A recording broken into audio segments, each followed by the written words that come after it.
Well, I tell you what, guys. It never freaking ceases to amaze me. I mean, the hits never stop coming. Freaking pull the 6 out and, just do a little tinker work here and whatnot. Check the oil and whatnot. Well, I checked the oil. It was a little low, so I filled her up. Then I brought the 6 out, so I was going to try to do some rework on the exhaust. And, well, it didn't plan out as like I wanted it to. As you can see, exhaust for the 6ers right here. Well, I had to break off the welds there that I had to fix my elbow. I was wondering why it was exhaust flapping like this. It ain't supposed to do that.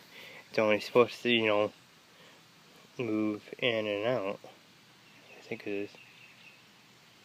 No, it was flapping in like this. I think it was. No. Yeah, I was right. It ain't supposed to flap like this. It's supposed to flap like that. Well, it was flapping like this, which had me curious.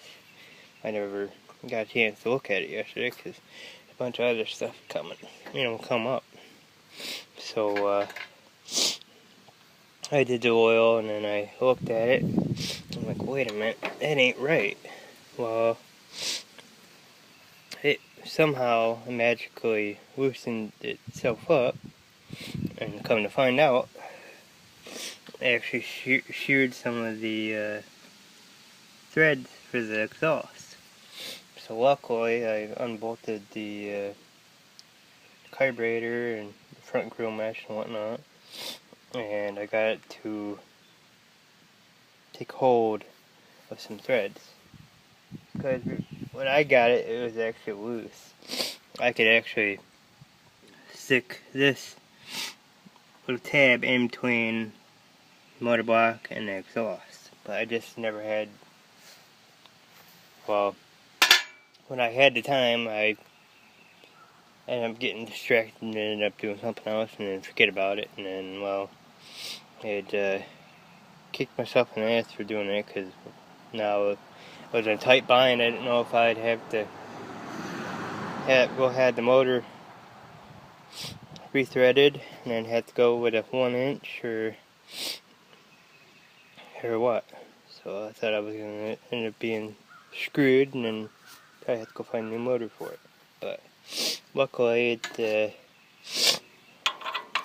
it took on to some threads and is tight now, so hopefully it stays that way. Otherwise I'm going to be in some trouble because you can't run these motors without having at least some kind of exhaust port off of it. Otherwise you'll fuck up the valves. I know I did that before, so. But, yeah. So, anyways, sorry about all the sniffing and stuff like that. I mowed yesterday and it's got my allergies all freaking messed up. So, but I can't remember if I showed you guys this or not, but if I did, I did. If I didn't, well, I'm showing you now. But this is my Redneck Engineering for my motor deck. I ended up buying this belt was actually supposed to be the correct length, but I couldn't find anything thick like motor deck one or the dry belts. So this belt ended up being a little bit skinnier, which rode inside the pulleys. So, which made it looser. So I had to come up with some Redneck Engineering, and that's what I came up with. Well, that's the first. This belt is twisted, but it's alright, it still mows. So, but yeah.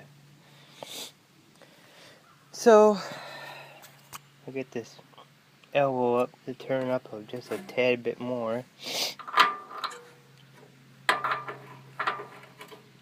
Maybe. Alright. And then I'll find something out. I might. I don't know. Thought about just going down and buying one of them can mufflers, like they used to be on there, and then just call it good, because I don't want to put any more pressure on that elbow than I have to. So even though I like the stack on it, but it's got me worried now. So I don't want to have to take everything back off again. But I don't know. Maybe if I can find some way of securing it without it falling down, I might go that way. But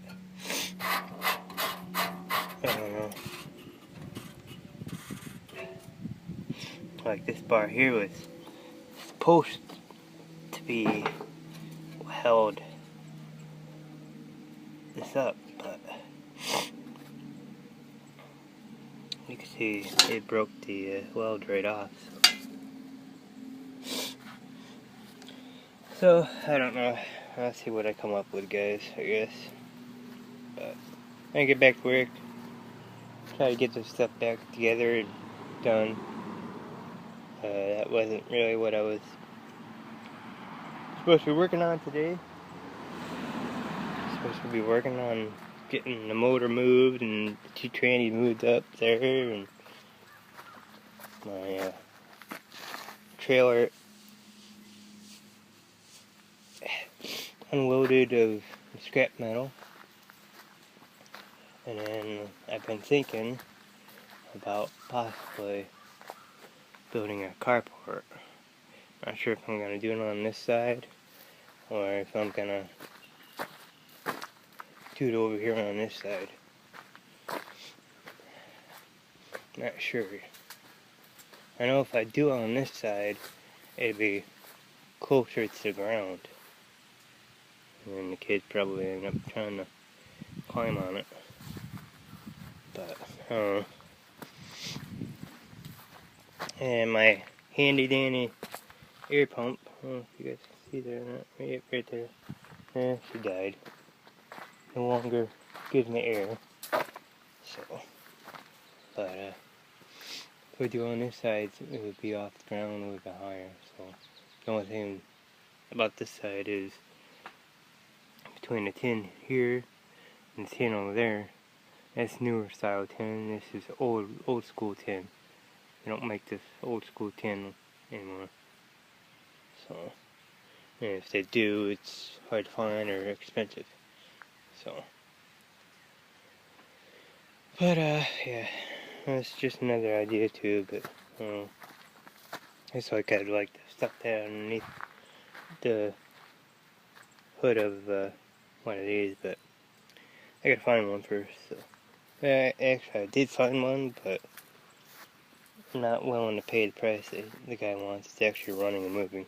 I don't want to take a running and moving tractor, take it apart.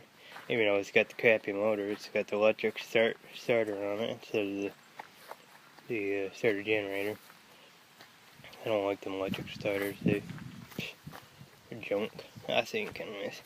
And they're okay, but they go through fucking plastic starter wheels like nothing, and then, and when they lock up onto your flywheel, you gotta take your engine tin off and everything else. I just like the starter generators because they're easier to come off, and I know how to rebuild them, so they're easier. So, but I was kind of hoping that starter on there was rebuildable or fixable, but no.